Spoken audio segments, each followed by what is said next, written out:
선비다리 조성 사업에 대해 질의하도록 하겠습니다.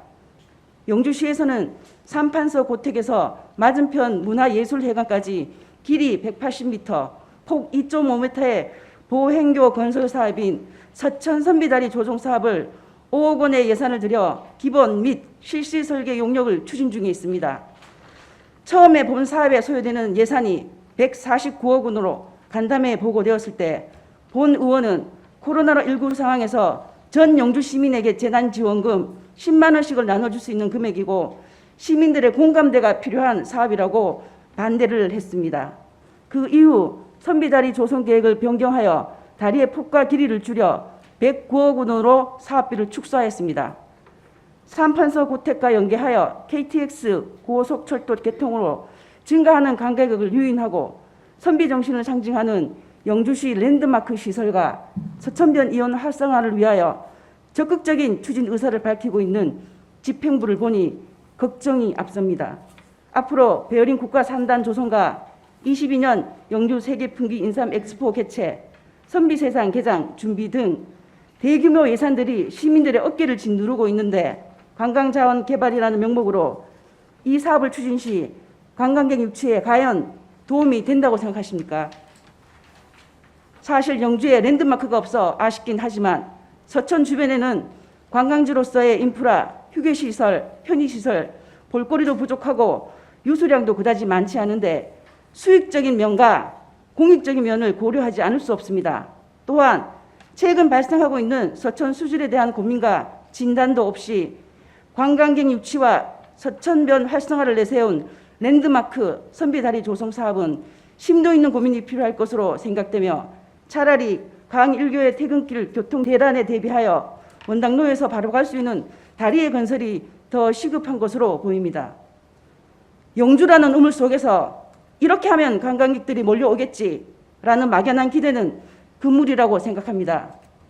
마지막으로 영주시의 랜드마크로 추진 중인 선비다리 조성 사업에 대해서 질문드리겠습니다.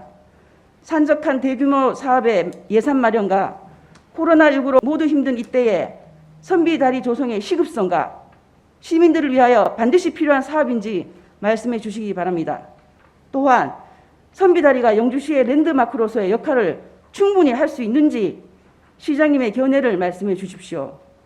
장욱형 시장님 그리고 집행부 공무원 여러분, 여성 친화 도시, 아동 친화 도시, 선비의 도시, 화려한 명칭만을 가지고 영주시가 아니라 우리 시만의 특색을 찾아 발전시키는 영주시가 될 수 있도록 최선을 다해 주시고 모든 시민들이 행복하게 생활할 수 있도록 최대한의 생활 여건을 마련하여 소멸도시의 대열에서 벗어나 인구 증가 도시로 재탄생할 수 있도록 힘을 모아 주십시오.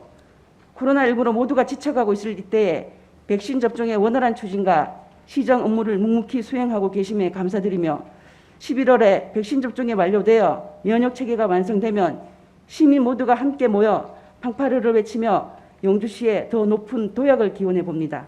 이상으로 시정 질문을 마치겠습니다. 감사합니다.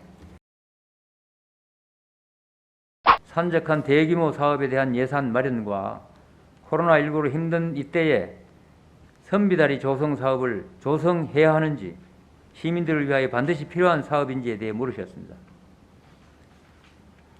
우리 시는 소백산을 비롯한 수려한 자연자원과 함께 유네스코 세계遺産으로 등재된 부석사와 솔서원 그리고 국가민속문화재인 무선마을 등 풍부한 역사 문화 자원을 가지고 있는 문화관광도시이며 유교를 테마로 한 선비문화의 발상지로서 선비의 고장이라는 도시의 정체성을 가지고 있는 지역입니다. 이러한 소중한 지역의 자원들을 활용한 관광 활성화를 위하여 다양한 콘텐츠 사업들을 개발해 나가고 있으나 도심 관광 부분에는 다소 미흡한 부분이 있는 것도 현실입니다. KTX 시대를 맞아 변화하는 관광 트렌드에 부응하기 위해서는 도심 관광으로 유도할 수 있는 관광 루트 개발이 절대로 필요한 시점이라고 할 수 있습니다. 따라서 도시재생, 근대 역사 문화시설, 전통시장, 맛집 등과 연계한 도심관광 연결축의 중요한 거점이면서 아름다운 서천의 포인트 뷰가 되는 삼판소 고택이 있는 곳에 선비다리를 건설하여 관광객들에게 선비도시 영주의 정체성을 알리고 시민들에게는 선비 정신 함양과 더불어 자긍심을 고취시켜 나가고자 합니다. 또 한편으로는 도심 보행축 연결의 완성을 위하여 휴천동 광성공원에서부터 삼각지 폐선 부지에 조성되는 도심 숲을 거쳐 삼판서 고택, 제민로에서 단절된 가흥공원을 연결하고 도심 내 쾌적한 보행 환경 조성을 통한 시민 건강 증진과 시민의 휴식 공간, 소통 공간으로도 활용될 것으로 기대하고 있습니다.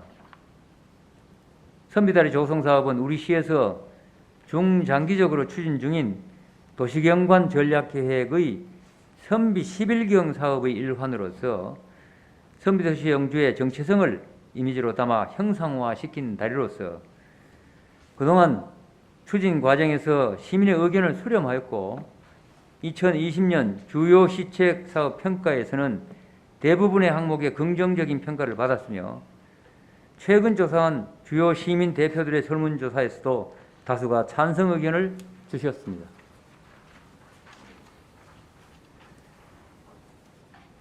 (2020년 7월) 설계 영역 착수 보고회 때부터 총 4차례에 걸쳐서 13명 정도의 전문가가 참여한 가운데 현재 디자인을 결정하였으며 또한 본 사업의 설계 과정에서 영주시 예산 규모와 재정 상황 그리고 현지 여건을 고려한 전문가들의 검토 결과에서도 사업성이 있는 것으로 조사되었습니다. 지금은 시민 모두가 코로나19로 어려운 시기입니다만 코로나19 종식 이후 폭발적으로 증가할 관광 수요에 미리 대비하는 것은 지역의 발전 측면에서도 꼭 필요한 일이라고 하겠습니다. 영주만의 차별화된 관광 콘텐츠로 만들어 포스트 코로나 시대에 발생할 관광 수요를 선점한다면 지역의 소득을 향상시키는 수단이 되는 것은 물론이고 힐링과 휴식의 도시이자 관광 도시로 발전해 나가는 데 꼭 필요한 사업이라고 생각합니다. 마지막으로 선비다리가 영주시의 랜드마크로서 역할을 충분히 할 수 있다고 생각하는지에 대해서 질문하셨습니다.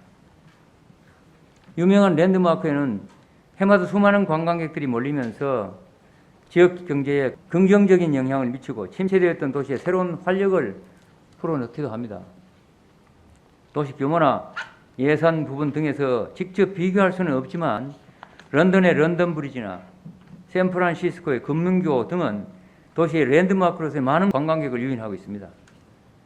그리고 프랑스의 파리 에펠탑은 건설 초기에는 많은 비판을 받았지만 지금은 세계인이 사랑하는 명소가 되고 있습니다. 경상북도 내의 경우에도 포항을 상징하는 상생의 손과 안동의 원령교 등은 국내외의 도시 인지도를 높여가고 있습니다. 인근 안동의 원령교의 경우에 코로나19가 발생하기 전인 2019년을 기준으로 150만 명 이상이 찾는 관광 명소로 발전했다고 합니다. 봉화군에서도 내성천 일원에 관광객 유인을 위한 인도교 설치를 추진하는 등 지방자치단체마다 다양한 방안들을 모색하고 있는 것이 현실입니다. 이처럼 랜드마크는 사람을 모으는 원동력이자 도시의 이미지를 제고하는 유형적, 무형적 가치를 모두 지닌 상징물이기도 합니다. 랜드마크 하면 보통 거대한 조형물이나 건축물을 연상하기 쉽지만 도시의 이야기를 잘 나타내고 지역민들의 발길이 많이 닿을 수 있는 곳이라면 어디든 랜드마크를 만들어낼 수 있다고 생각합니다. 선비다리는 선비를 상징하는 백로의 비상을 형상화하는 이미지로 독창적인 디자인을 강조하였습니다. 또한 보행자의 안전을 최우선시하고 노인이나 장애인 등의 교통 약자에도 쉽게 이용할 수 있도록 엘리베이터를 설치할 계획이며 도시 미관을 해치지 않는 도심 속의 편안한 휴식 공간으로 조성해 나갈 계획입니다. 특히 전망대에서는 서천과 도심의 풍경을 감상할 수 있도록 하고 시간별, 계절별로 영주시의 정체성에 부합하는 야간 경관 조명으로 특화시켜서 차별화된 볼거리를 제공할 수 있도록 다각적으로 구상하고 있습니다. 선비다리는 우리 시 재정 규모에 비해 결코 작지 않은 예산이지만 도시 정체성의 이미지를 상징하는 시설로서 도심 관광의 주요 거점축이 될 공간으로서 보행축 연결 통로로서의 기능을 통하여 관광 활성화와 시민 건강 증진과 더불어 선비도시 영주 시민의 긍지를 높이는 랜드마크 시설이 될 수 있도록 하겠습니다. 이상으로 이서윤 의원님 질의에 대해서 답변을 마치겠습니다.